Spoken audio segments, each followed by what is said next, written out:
poser des questions, vous pouvez le faire à voix vive ou aussi vous pouvez lever la main. Mais je vais attendre encore 2 petites minutes avant qu'on commence. Alors, comme j'ai dit, si vous ne voulez pas être sur notre chaîne YouTube, vous pouvez éteindre votre caméra juste en mettant avec le icône du caméra. Sinon, vous allez apparaître sur notre chaîne YouTube.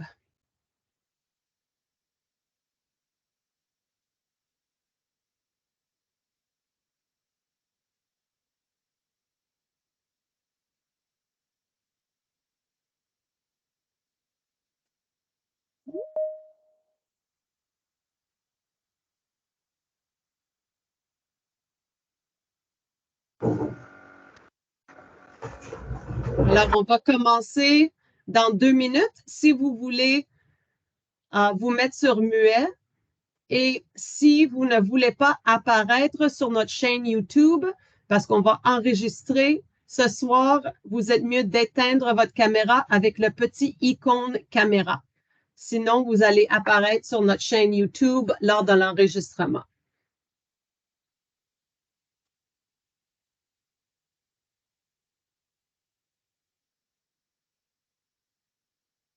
Alors, je vais attendre encore 1 minute.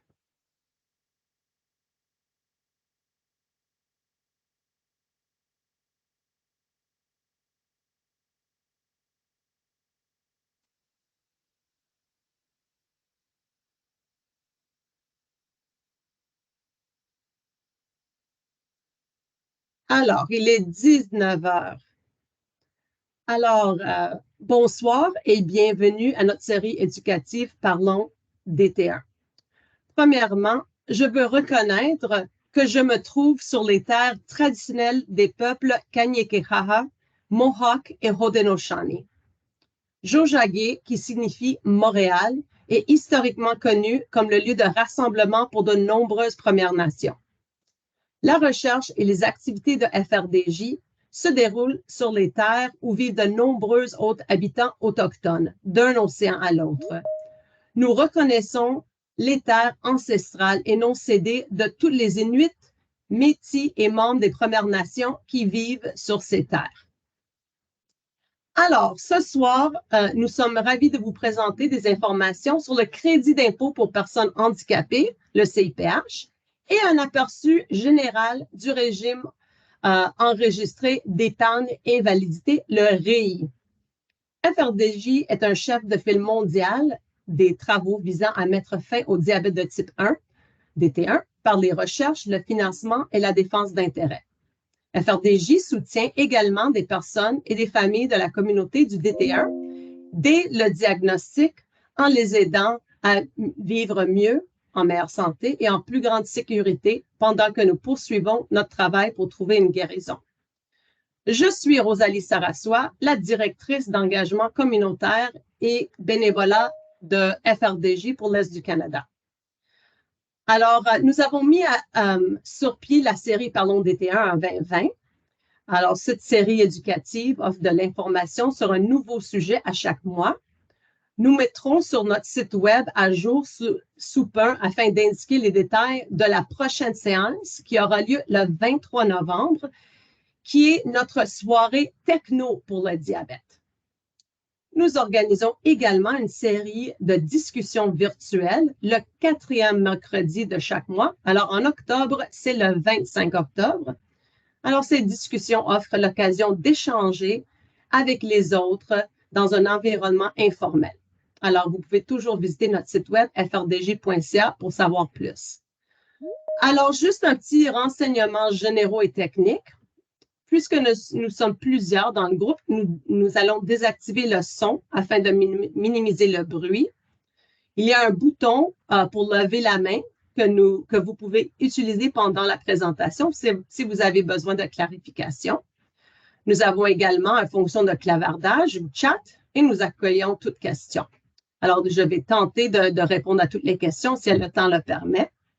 Alors, nous fournirons aussi l'adresse courriel, mon adresse courriel, dans la boîte de clavardage pour si vous voulez avoir plus d'informations. Vous pouvez toujours m'écrire un courriel. Et veuillez noter que nous enregistrons encore une fois cette séance. Alors, si vous ne voulez pas apparaître sur caméra, je suggère que vous arrêtez votre caméra. Alors, c'est moi qui vais faire la présentation ce soir. Je suis comme un peu l'experte dans ce matière ici à FRDJ. Ceci va être ma 10e fois que je fais cette présentation en français et en anglais. Et c'est ma passion comme un projet de passion pour le crédit d'impôt parce que c'est quelque chose que vous avez accès tout de suite. Alors, je vais commencer. Alors, ce soir, on va passer à travers quelques sujets. Le crédit d'impôt pour frais médicaux, le crédit d'impôt pour personnes handicapées et le régime enregistré d'épargne invalidité. Oh, c'est pas présenté par RBC, c'est moi. J'ai oublié de changer, excusez-moi, j'ai oublié de changer. Alors, juste pour commencer, la première chose que vous pouvez faire sur vos impôts, c'est vraiment demander le crédit d'impôt pour frais médicaux. Bien sûr, dans tout ce que je vais parler ce soir, c'est quelque chose que vous devez parler avec votre comptable ou la personne qui prépare vos impôts parce que tout ce que vous pouvez recevoir de tout cela dépend de votre situation financière, de vos impôts, de votre revenu, etc. Je ne peux pas répondre à des questions, ni personne ne peut répondre à des questions directement, comment ça va fonctionner pour vous parce que on connaît pas, je connais pas votre situation financière, situation de famille, etc. Alors, on va passer en grande ligne de qu'est-ce qui arrive. Alors, le crédit d'impôt, c'est un crédit d'impôt non remboursable qui peut réduire le montant que vous avez à payer. Alors, si vous avez payé des frais pour les soins de santé, vous pouvez avoir des droits de demander les frais médicaux dans votre déclaration. Ça inclut des interventions, des services comme des pompes à insuline, des médicaments, des voyages pour rendez-vous, des chiens pour le diabète, etc.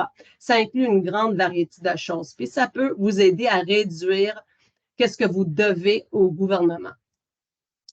Alors, le crédit d'impôt non remboursable, c'est toujours 15%. Cela signifie que ça réduit qu'est-ce que vous devez. Vous avez besoin de garder les reçus. Vous n'allez pas envoyer les reçus, mais vous avez besoin de garder les reçus pendant 7 ans, comme tous vos documents pour vos impôts. Le montant admissible de 2022 pour l'année qu'on va maintenant, c'est tous les frais médicaux que vous avez payés, moins le moindre de 2479 ou 3 personnes. Alors, normalement, les personnes dont le revenu est le moins élevé de la famille recevra le crédit. Alors, c'est à vous de voir c'est quelle personne dans la maison va être le mieux à recevoir le crédit d'impôt. Si vous utilisez quelque chose comme TurboTax ou quelque chose, le TurboTax va vous dire lequel devrait le faire. Si vous utilisez un comptable, bien sûr, le comptable va le faire. Alors, juste un petit exemple. Le revenu de monsieur, 60 000, de madame, 100 000, les frais médicaux de 10 000 de l'année. Alors, la règle, comme on a dit, les frais médicaux que vous avez payés, moins le moindre de 2469 à 19 ou 3 %. Alors, le résultat dans ce cas-là, c'est, on va juste regarder le fédéral.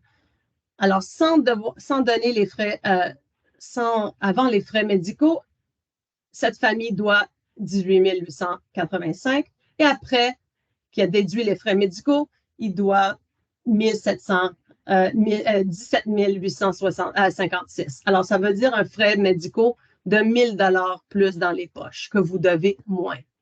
Alors, c'est quelque chose à penser quand vous allez à la pharmacie, si vous achetez des choses extra pour votre diabète, de garder vos reçus toujours pour voir si à la fin de l'année, ou vous pouvez garder les reçus pour l'année après. Alors, pour regarder si ça vous convient de demander le crédit d'impôt pour frais médicaux.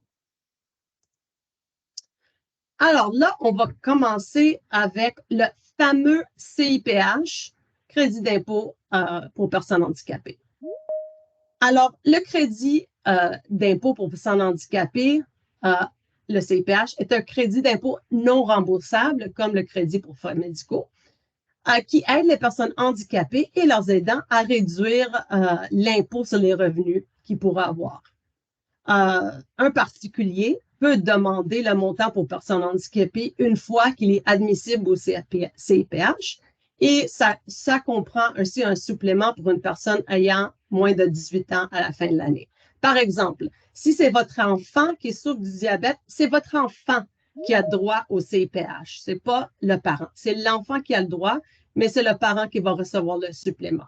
Si vous êtes une adulte, c'est l'adulte qui a le droit au CIPH et pas, c'est ça, c'est l'adulte, mais ça dépend de votre situation financière. Si c'est vous qui va le faire, la demande, ou si vous êtes en situation d'un conjoint, peut-être le conjoint, c'est à voir. Mais le crédit d'impôt appartient à la personne qui a l'handicap.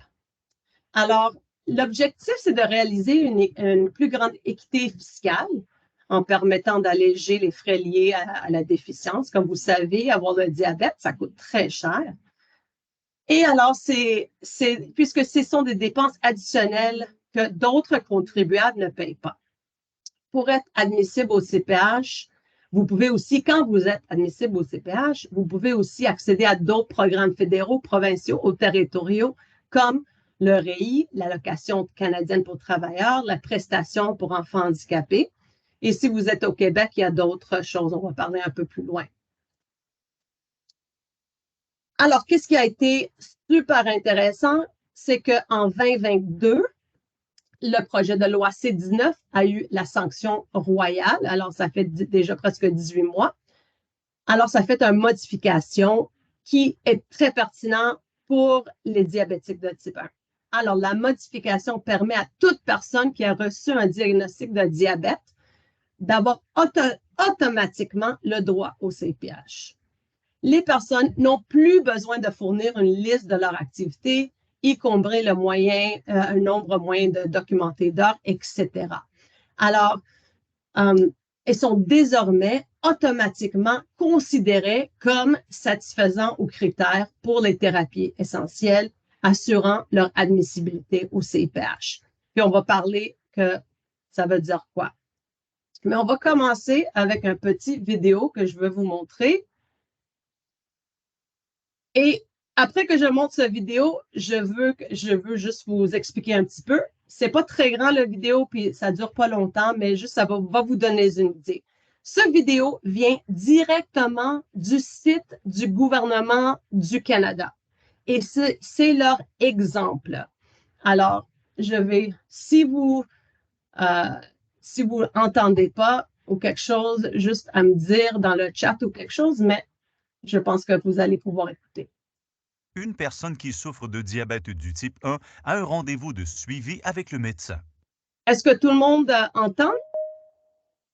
Est-ce que quelqu'un peut lever la main ou quelque chose? Ruth, est-ce qu'on entend? Oui. Oui. OK, parfait. Merci beaucoup. Je vais continuer. La personne utilise une pompe à insuline depuis plus d'1 mois. Comment trouvez-vous la pompe à insuline? L'utilisation de la pompe à insuline m'a permis de gagner beaucoup de temps et d'avoir une routine plus normale. Étant donné que la pompe administre l'insuline de façon continue, le temps nécessaire pour que la pompe administre l'insuline ne compte pas. Toutefois, les activités entourant directement la détermination et l'administration du dosage font partie des soins thérapeutiques et comptent dans l'exigence des 14 heures par semaine.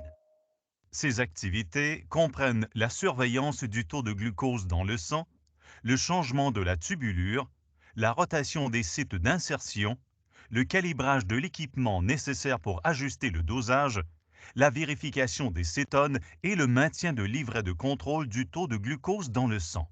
Par conséquent, cette personne pourrait être admissible au crédit d'impôt pour personnes handicapées. Dans le troisième exemple,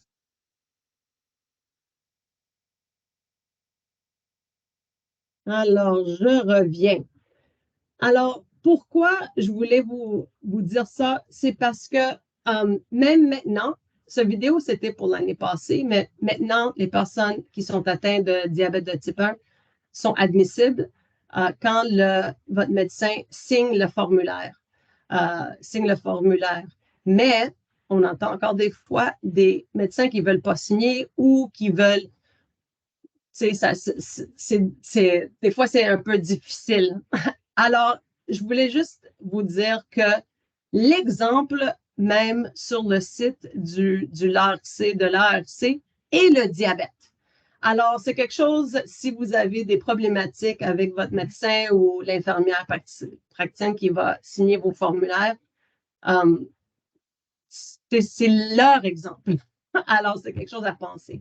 Alors, à noter maintenant, depuis le changement de loi, où vous êtes admissible automatiquement pour les années 2021, 2022, 2023 et plus, c'est que les personnes atteintes de DT1 ont encore besoin de la signature d'un médecin praticien qui confirme le diagnostic. Alors, le formulaire, c'est encore important que vous apportez le formulaire à votre médecin. Ce n'est pas automatique comme le gouvernement du Canada n'a pas vos données médicaux. Alors, le docteur doit encore signer. Cette nouvelle modification fait en sorte que les médecins praticiens, les personnes n'ont pas besoin, et les médecins, excusez-moi, ni les médecins, ni vous n'avez pas besoin de dresser la liste d'activités admissibles auxquelles les patients ou une autre personne consacrent le temps, fournir le nombre minimal par semaine où le patient a besoin de recevoir les soins thérapeutiques ou fournir le nombre moyen d'heures de semaine. Alors ça, c'était toutes les choses qu'avant l'année 2021, les personnes avaient besoin de faire, de démontrer que ça prenait 14 heures par semaine pour prendre soin de votre diabète. On sait que c'est un fardeau, 24 heures, 7 jours par semaine, mais le gouvernement dit c'est 14 heures, au moins 3 fois par semaine. Mais là, depuis l'année 2021, vous n'avez plus besoin de démontrer tout cela.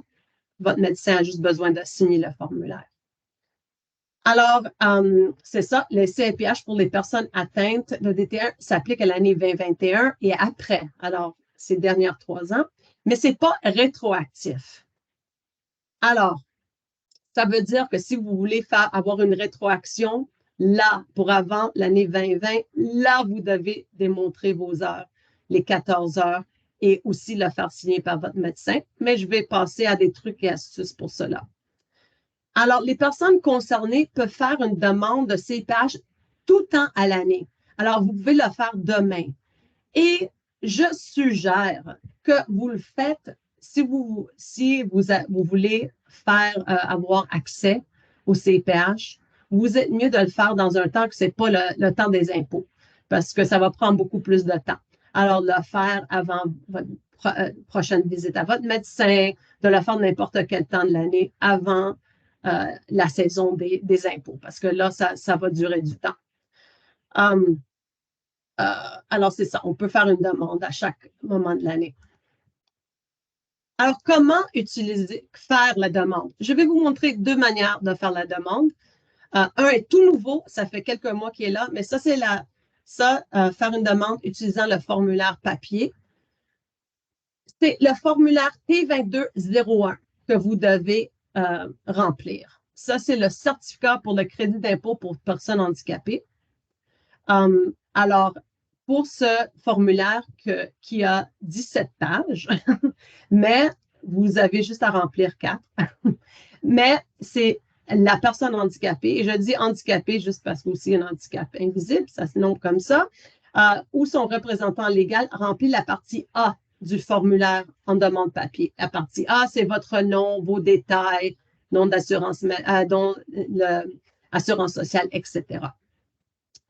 Et alors, assurez-vous de signer le formulaire aussi pour autoriser l'agence à examiner la demande. Après avoir, ça c'est sur le papier, après avoir rempli la partie A, vous devez le remettre à votre professionnel de la santé pour qu'il remplisse sa partie. La professionnelle de la santé remplit la partie B et répond à les questions et remplit uniquement les sections pour les déficiences qui appliquent à son patient. Alors, pour les DT1, c'est la dernière section, c'est les soins essentiels thérapeutiques. C'est la dernière section. C'est pas vision, c'est pas mental et toutes les autres. C'est la dernière section. Et ils signent le formulaire, puis ils le soumettent.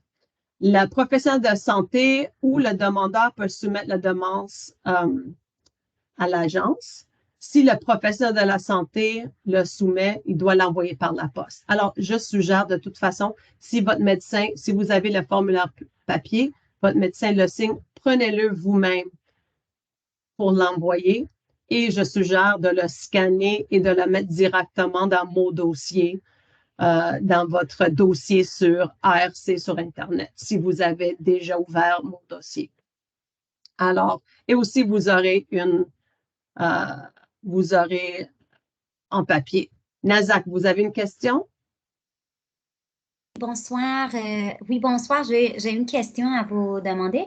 Est-ce qu'on doit faire remplir le formulaire à toutes les années ou une fois que c'est identifié puis c'est approuvé, c'est correct? C'est une bonne question.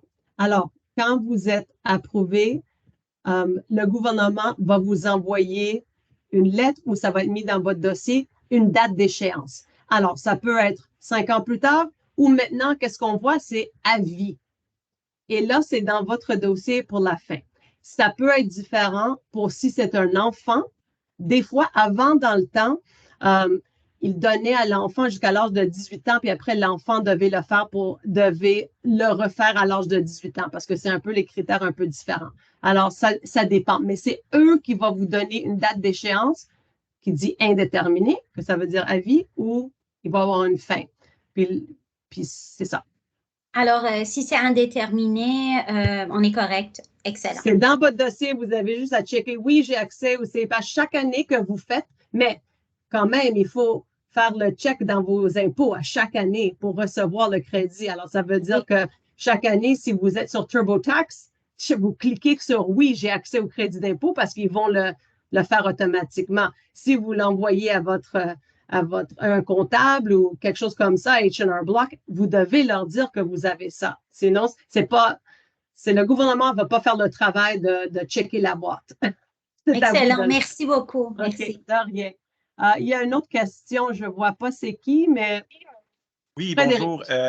Oui, en fait, dans le cas où, par exemple, moi, je viens de faire la demande pour ma fille, elle a eu un diagnostic, elle avait presque 18 ans, elle avait 17 ans, et là, j'ai été admissible pour le crédit, mais est-ce que elle devra faire aussi une demande à son nom ou ça va être transféré?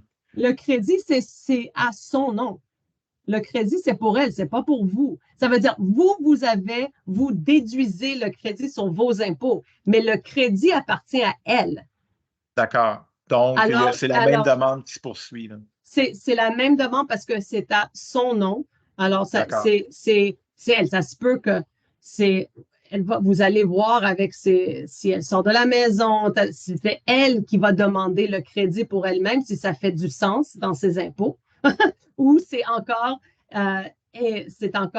familial. Ça c'est à vous de voir, mais c'est de voir quand vous faites la demande, c'est la date d'échéance pour elle, mais c'est à son nom parce que c'est elle. C'est pas vous nécessairement la personne handicapée, c'est elle.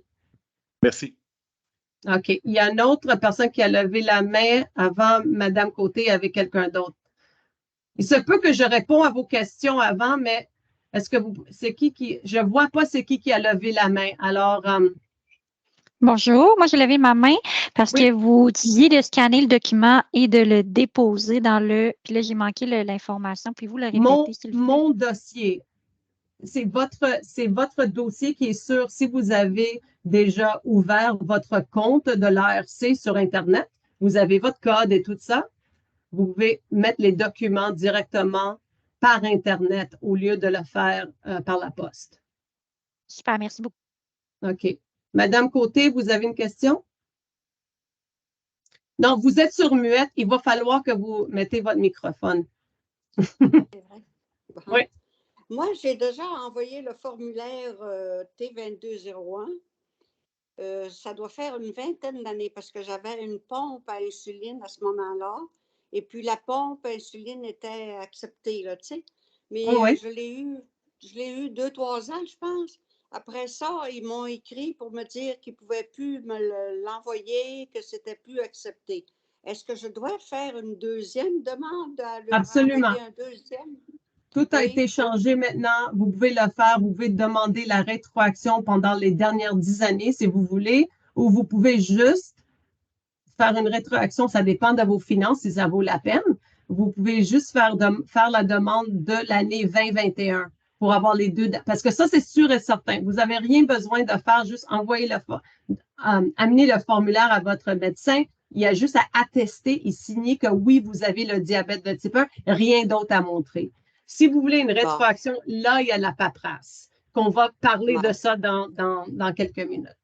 Mais oui, si ça vaut la peine, si pour vous, vos impôts sont assez hauts et tout ça, et ça vaut la peine de recevoir le crédit d'impôt non remboursable parce que vous payez des impôts, etc., là, ça vaut la peine de le faire. Mais ce crédit, c'est un crédit avec vos impôts. C'est pas quelque chose que vous recevez mensuellement. C'est pas quelque chose comme ça. Ça dépend vraiment de votre situation si vous payez des impôts. C'est ça. Ouais. Ben, aujourd'hui, je suis retraitée, là. C'est sûr que des impôts, on en paye moins, mais...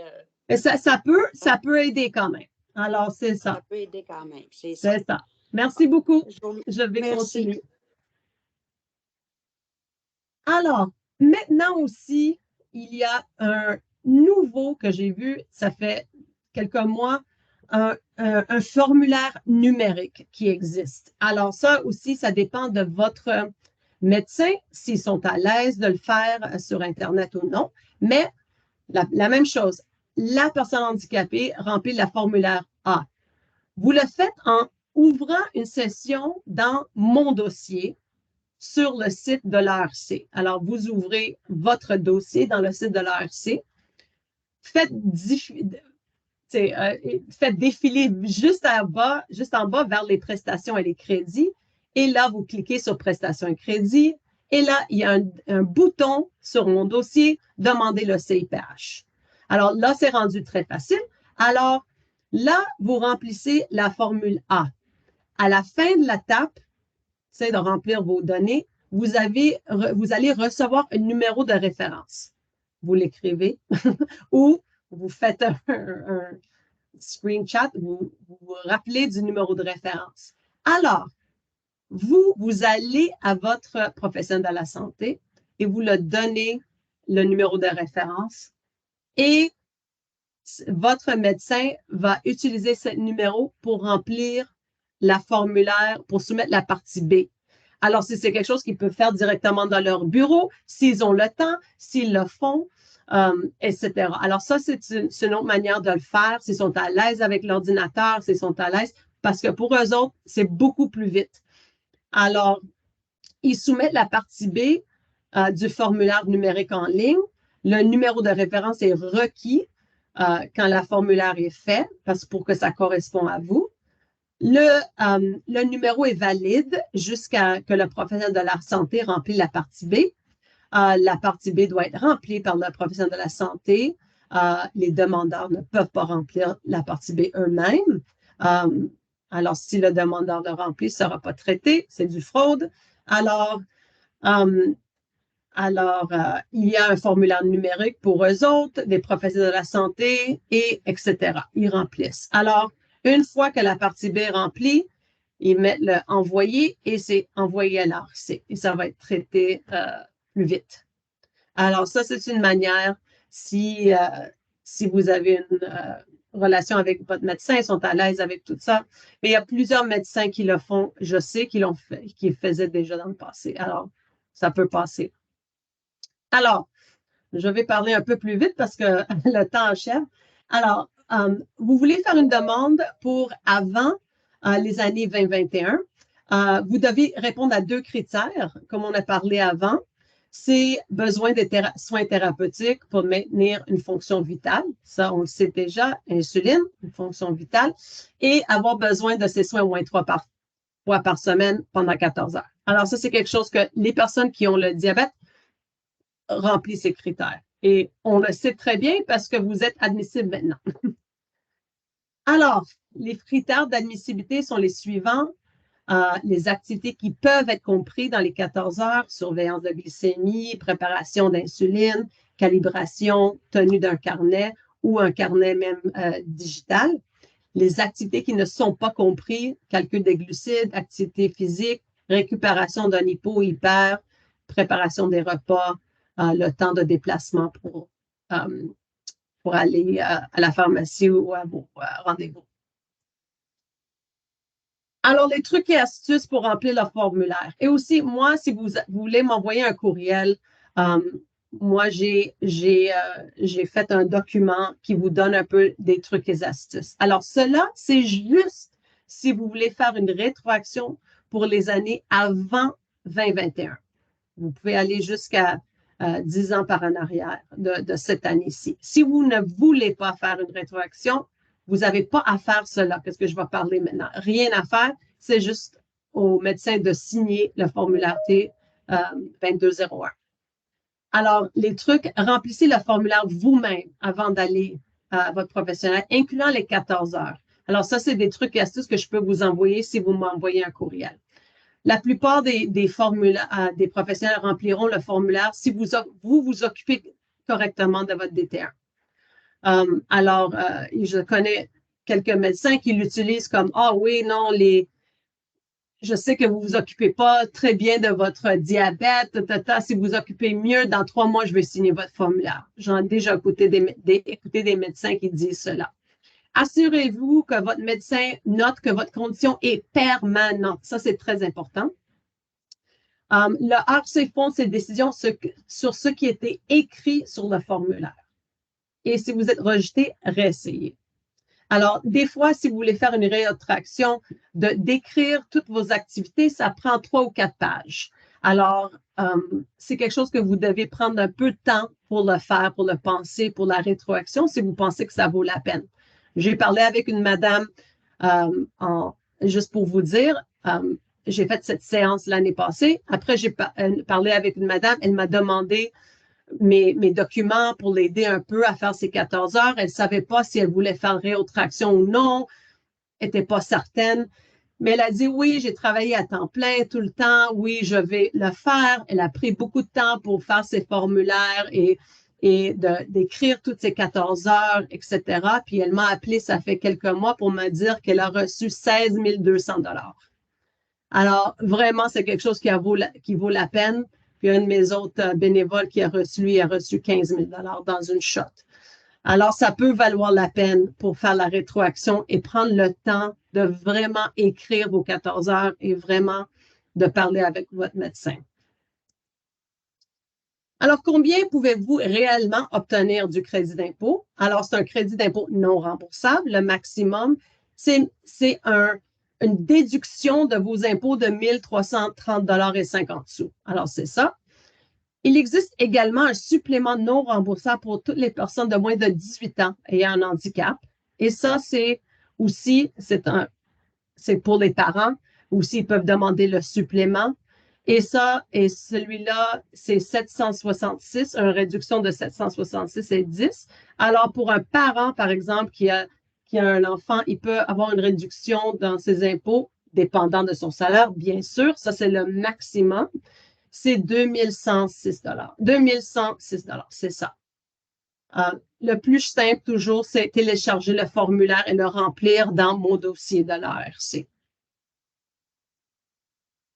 Alors, si vous avez un enfant qui est atteint de DT1, ça, normalement, le pédiatre va signer très facilement parce que dans le temps, pour les enfants, c'est le temps que l'enfant prend pour ce diabète, en plus du temps que le parent prend pour surveiller l'enfant. Alors, si l'enfant doit se lever la nuit pour s'injecter d'insuline, que ça prend 5 minutes, bien 5 minutes plus 5 minutes du parent, c'est 10 minutes. Alors, les 14 heures, ça roule très vite.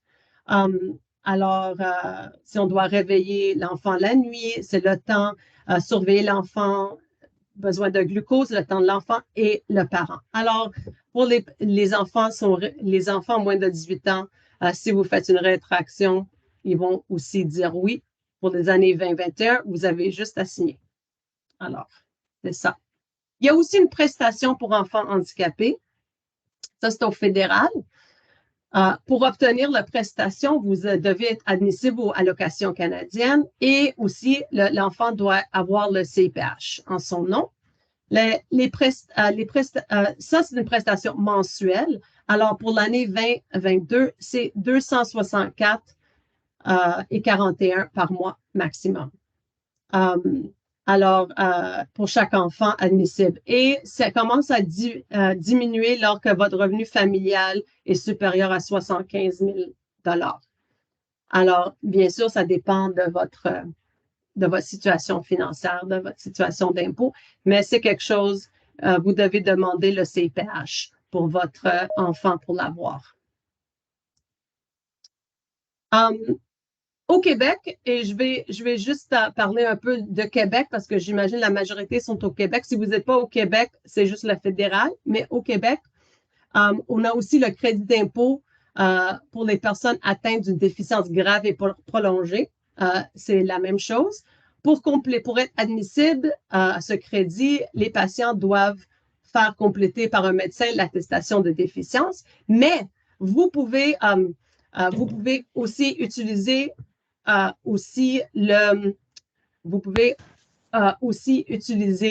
même T2201 et l'envoyer au provincial. Tout comme l'ARC, les DTR sont automatiquement admissibles dès le 2021. Alors, le Revenu Québec a fait comme l'ARC. Depuis 2021, les DTR sont aussi admissibles pour le crédit d'impôt pour personnes atteintes de déficience pour le Revenu Québec, etc. Et aussi les mêmes choses, si vous voulez avoir une rétroaction, il faut faire la rétroaction comme démontrer les 14 heures avant pour une rétroaction avant 2021. Il faut faire tout comme on fait pour Canada et compter vos 14 heures. C'est ça. Amélie, vous avez une question. Oui, bonjour. J'aimerais savoir si vous avez dit que le formulaire T2201 était accepté au provincial aussi. Oui. J'ai eu des informations très contradictoires en appelant à l'Agence de revenus du Québec. On m'a dit oui une fois, on m'a dit non une autre fois. J'ai eu plusieurs fois des réponses différentes.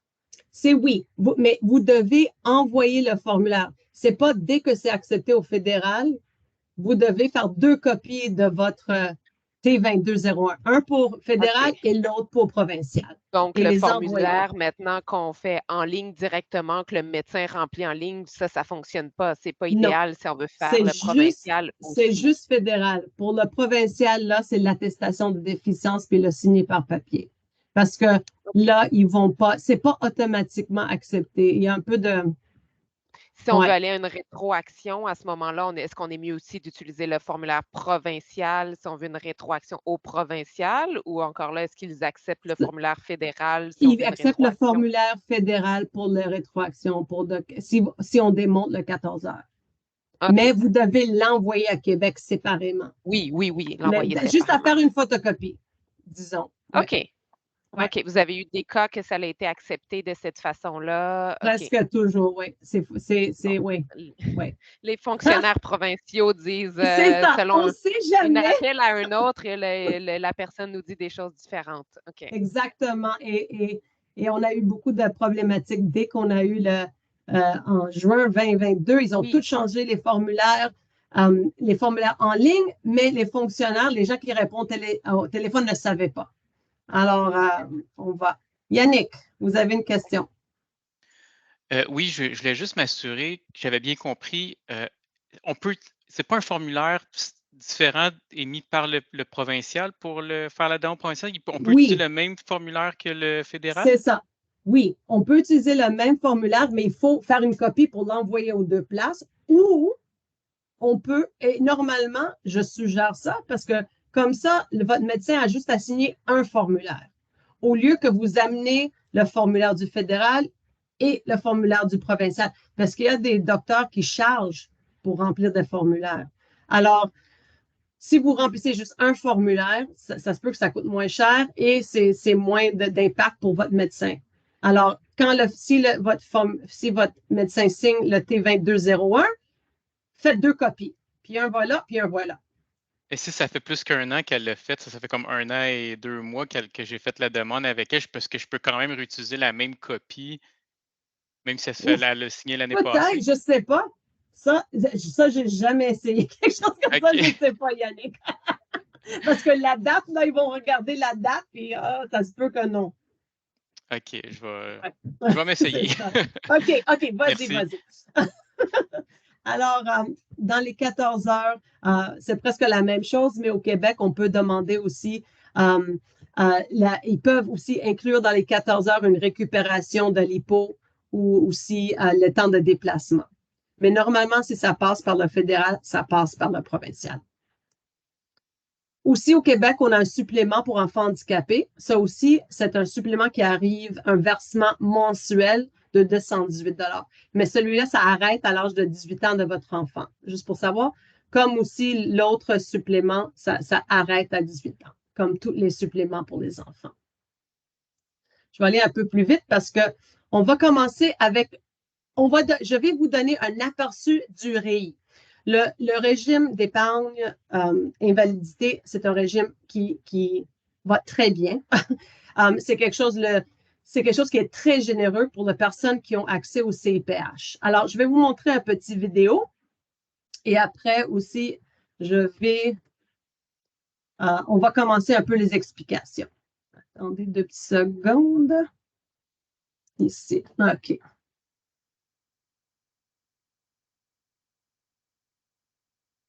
Avez-vous une invalidité? Avez-vous un enfant handicapé? Alors vous devriez connaître le régime enregistré d'épargne invalidité ou REEI. Il s'agit d'un programme du gouvernement fédéral qui aide les Canadiens handicapés et leurs familles à épargner pour l'avenir. Vous pouvez cotiser autant que vous le voulez chaque année à un régime enregistré d'épargne invalidité, jusqu'à concurrence de maximum à vie de 200 000 $. Les gains liés au régime s'accumulent en franchise d'impôt jusqu'à ce qu'ils soient retirés du régime. Vous pouvez ouvrir un REEI dans une institution financière participante, par exemple une banque ou une caisse populaire. Vous pouvez ouvrir un REEI en tout temps, jusqu'au 31 décembre de l'année où le bénéficiaire atteint l'âge de 59 ans. Le bénéficiaire est la personne qui recevra l'argent versé dans le REEI. N'importe qui peut verser de l'argent dans un REEI, à condition d'avoir l'autorisation de la personne qui administre le régime. Les adultes administrent généralement leur propre régime. Un parent peut gérer le REEI de son enfant. Un REEI n'a aucune incidence sur vos prestations fédérales. Cependant, vous devriez communiquer avec votre gouvernement provincial ou territorial afin de vous assurer que les autres prestations ne sont pas touchées. Pour en apprendre davantage au sujet du régime enregistré d'épargne invalidité, visionnez la série complète de vidéos en ligne sur le REEI. Pour obtenir des renseignements détaillés, notamment une liste des institutions financières participantes ou les critères d'admissibilité, consultez le site www.edsc.gc.ca/FRA/invalidité/épargne. Ou reposer. Alors, je vais arrêter la vidéo, puis je vais vous parler un peu sur ce régime. Donne-moi 2 secondes pour arriver encore à mon... OK. Alors, le régime est un régime d'épargne à long terme qui aide les personnes en situation de handicap qui sont approuvées. Alors, quand je dis handicap, je dis n'importe qui est approuvé pour le CIPH, pour épargner pour l'avenir. Alors, lorsque vous ouvrez ce régime, vous pouvez également obtenir des subventions et des bons du gouvernement. Alors, c'est pour ça que ça vaut vraiment la peine. Parce que dans certaines situations, dans la meilleure situation, pour chaque dollar que vous mettez dans votre REI, le gouvernement va mettre un 3 $ additionnel. Ou, au pire, pour chaque dollar que vous mettez, le gouvernement va mettre 1 $. Alors, ça va doubler ou jusqu'à quadrupler. Alors, pourquoi ouvrir un REI? C'est parce que quand vous ouvrez le REI, vous pouvez présenter une demande de subvention canadienne et de bons canadiens.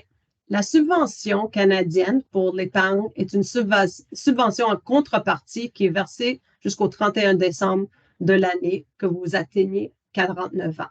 Alors, si vous avez plus que 49 ans, ça ne vaut pas la peine, le REI. Alors, je ne vous suggère pas du tout d'ouvrir un REI. Ça ne vaut aucune peine d'ouvrir un REI parce qu'il n'y a aucun bon ou subvention. Vous êtes mieux de rester dans votre REER. Alors, ça, c'est bon pour les personnes qui sont un peu plus jeunes ou si vous avez des enfants. Alors, cela signifie que si vous cotisez à votre régime, le gouvernement cotisera également à votre régime. Alors, le montant maximum annuel de la subvention, c'est de 3 500 et la limite fixée à 70 000. Ça, c'est que le gouvernement va mettre. Le bon canadien, c'est pour les personnes à faible ou revenus modestes et vous n'avez même pas à cotiser à votre REI pour avoir ce bon. Si vous ouvrez le REI et vous cotisez rien, si vous êtes avec les critères d'admissibilité ou faible revenu, le gouvernement va mettre 1 000 $ à chaque année dans votre REI sans que vous fassiez rien. C'est juste à vous de décider comment l'investir et jusqu'à la limite de 20 000 $. Alors, c'est de l'argent gratuit. Vous pouvez recevoir un montant plus élevé au cours de l'année si vous êtes approuvé. Si vous avez un CIPH en rétroaction, aussi, vous pouvez demander les bons en rétroaction si vous êtes admissible. Le montant que vous pouvez obtenir varie en fonction du revenu familial et des cotisations.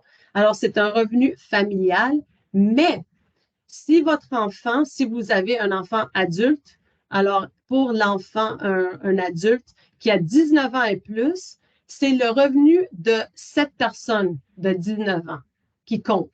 Alors, si vous avez un étudiant à la maison, c'est là que les bons vont vraiment commencer pour cette personne-là parce que c'est leur revenu de leur travail d'été ou de leur travail à temps partiel, etc. Alors, eux autres vont recevoir quand même plus d'argent dès l'âge de 19 ans à eux-mêmes, parce que là, c'est plus le revenu familial, c'est leur revenu individuel. Alors là, c'est très intéressant. Et n'importe qui peut cotiser au REI. C'est pas la personne qui reçoit, n'importe qui, grand-maman, grand-papa, mon oncle, ma tante, tout le monde peut cotiser à cette REI. On ouvre un REI pour toute la vie pour cette personne, mais n'importe qui peut cotiser, eux-mêmes, parents, grands-parents, n'importe qui. Vous pouvez cotiser n'importe quel montant, mais pas plus que 200 000 par année. Alors, pour chaque cotisation admissible, vous avez la subvention. Si vous avez un bon, c'est aussi, vous allez le recevoir, puis aussi, c'est le revenu familial ou un adulte de 19 ans. Je vais vous donner quelques exemples. On n'a pas beaucoup de temps. Mais le bon aussi varie seulement en fonction du revenu familial. Vous n'avez rien à cotiser pour recevoir le bon, juste à ouvrir le REI. Alors, si vous avez ou la personne a un revenu familial de 34 800 ou moins, c'est 1 000 $ qu'ils vont mettre. Si entre 34 000 et 53 000, c'est dépose une partie de 1 000 $, moins, dépend, puis supérieur à 53 000 et à aucun bon. Ça, c'est juste le bon. Alors, ça peut vraiment être intéressant pour quelqu'un dans les 19, 20, 21, 22 qui n'ont pas un très grand revenu.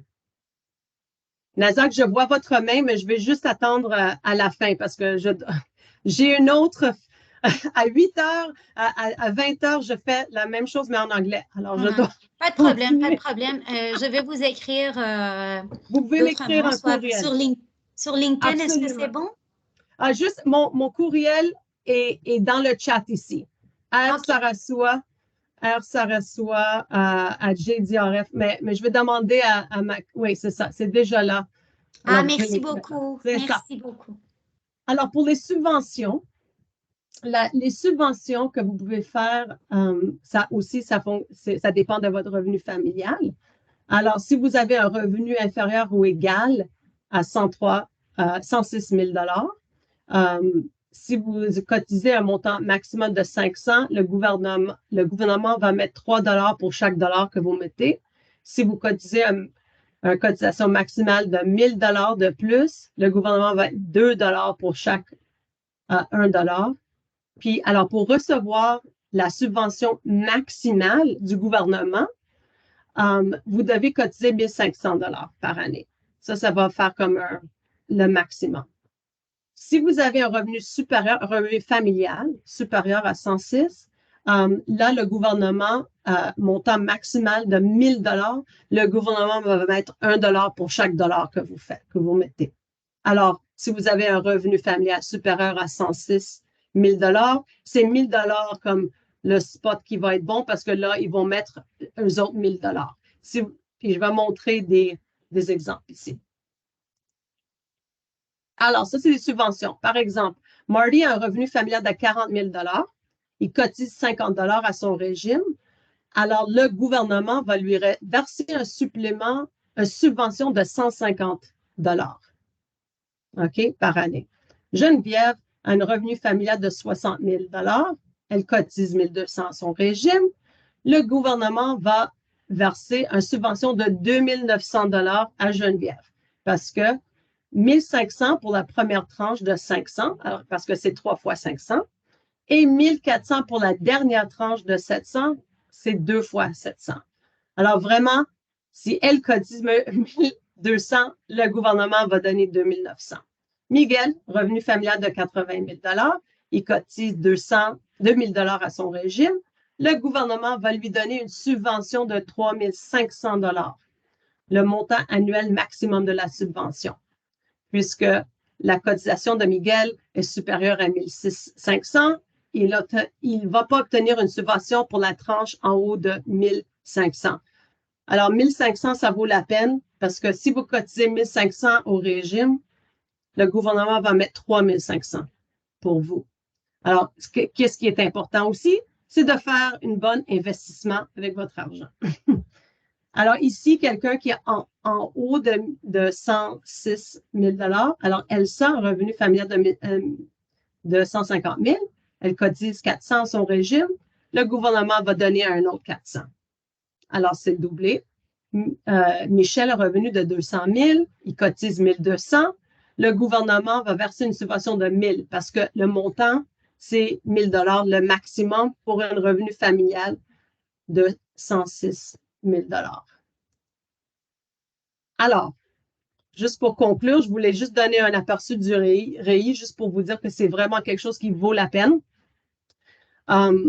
Si vous avez l'âge et tout ça, mais il existe une liste des établissements éligibles, c'est sur le site web qu'on peut vous envoyer, ou si qu'on peut vous envoyer dans un courriel, ou si vous m'envoyez, vous avez juste à faire sur Google REI, régime d'épargne invalidité, puis là, vous aurez une liste. Vous ne devez pas retirer l'argent avant l'âge de 60 ans. Vraiment, avec cette subvention, il y a des règlements qui sont très différents du REER ou d'autres. Alors, c'est quelque chose que vraiment, c'est pour la retraite. Vraiment, pensez que c'est pour la retraite. C'est pas pour acheter une maison. C'est pas pour l'éducation. C'est juste pour la retraite pour cette personne. Mais c'est très généreux du gouvernement. Mais c'est vraiment pour la retraite. Et vous allez obtenir plus de bons et de subventions. Ça va finir à l'âge de 49 ans. Mais n'importe qui peut cotiser, comme j'ai dit, parents, grands-parents, la personne même. mais il y a beaucoup de réglementations avec le REI. Alors, je veux juste vraiment dire que c'est juste pour la retraite et rien d'autre. Sinon, le gouvernement va enlever toutes vos subventions, ou presque toutes, avant les dernières 10 années. Alors, merci beaucoup à tout le monde d'avoir écouté. Vraiment, on n'a pas beaucoup de temps pour des questions, mais n'hésitez pas à m'écrire un courriel à rsarassois@gdrf.ca. On va vous envoyer aussi demain un courriel qui aura aussi le lien vers la vidéo parce que ce soir, on a mis la vidéo, on a enregistré. Et puis, si vous m'écrivez un courriel, je peux vous donner plus d'informations sur... je ne suis pas une conseillère financière, alors je ne peux pas vous donner l'information sur le REI. Vous avez juste à parler avec vos conseillers financiers. OK, je voulais juste donner un aperçu de comment ça peut être un instrument important pour l'épargne, pour vous ou vos enfants, pour la retraite, parce que c'est généreux. Il n'y a rien de plus généreux qui existe. Alors, je suggère que vous faites votre recherche pour le REI ou parlez avec vos conseillers financiers pour le faire. Pour ce qui touche dans le cas de décès avant 60 ans, il y a un gros livret pour ça. Ça va passer dans l'héritier de... Oui, ça va passer dans ça, mais ça dépend. Comme n'importe qui, ça dépend pour le gouvernement. Mais vous pouvez le mettre dans votre testament, ça c'est sûr. Et aussi, si vous m'écrivez, je peux vous donner l'information sur le CIPH, les trucs et astuces et les petits documents que j'ai construits au fur et à mesure des 5 dernières années, que ça soit quelque chose de beaucoup plus facile pour vous de recevoir votre argent. Parce que le diabète, comme vous savez, c'est un fardeau. C'est 24 heures, 7 jours par semaine. Ça coûte très cher, quelque chose qui ne coûte pas pour les autres Canadiens, Canadiennes. Alors, c'est à vous de faire la demande et de le recevoir. Alors, je vous dis bonne chance et merci ce soir d'avoir écouté. Et un gros merci de la part de FRDJ. Et comme j'ai dit, le mois prochain, ça serait notre soirée techno sur les technologies pour le diabète le 23 novembre. Un gros merci. Bonne soirée à tout le monde.